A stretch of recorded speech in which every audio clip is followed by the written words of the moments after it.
കണ്ണൂരിൽ നിന്നും കോട്ടയത്തേക്കുള്ള ഈ യാത്ര മലരിക്കലിലെ മനോഹരമായ ആമ്പൽ വസന്തം തേടിയാണ്. പുലർച്ചെ 4 മണിയോടെ കോട്ടയം റെയിൽവേ സ്റ്റേഷനിലെത്തി.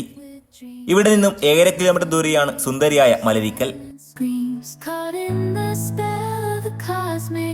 കൊയ്ത്തുകാലത്തിന് ശേഷം പാടത്ത് വീണുകിടക്കുന്ന വിത്തുകളിൽ നിന്നും ആമ്പൽ ചെടികൾ പൂവിടുന്നത് പ്രകൃതിയൊരുക്കിയ വിസ്മയമാണ്.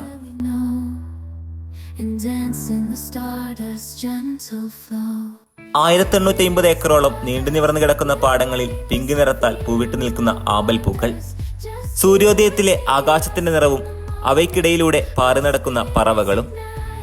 ഈ കാഴ്ചകളെല്ലാം ആസ്വദിച്ച് ചെറുവഞ്ചിയിൽ ആമ്പൽപ്പൂക്കൾക്കിടയിലൂടെയുള്ള സഞ്ചാരം. ഒരു പകലിനെ മനോഹരമാക്കാൻ, മനസ്സിനെ സന്തോഷിപ്പിക്കാൻ ഇതിനേക്കാൾ മറ്റെന്താണ് വേണ്ടത്?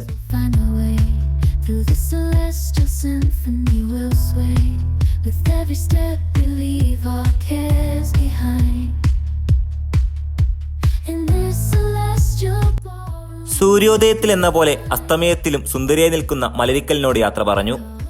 പുതിയിടം തേടി പുതിയ കാഴ്ചകളിലേക്ക് മറ്റൊരു യാത്ര.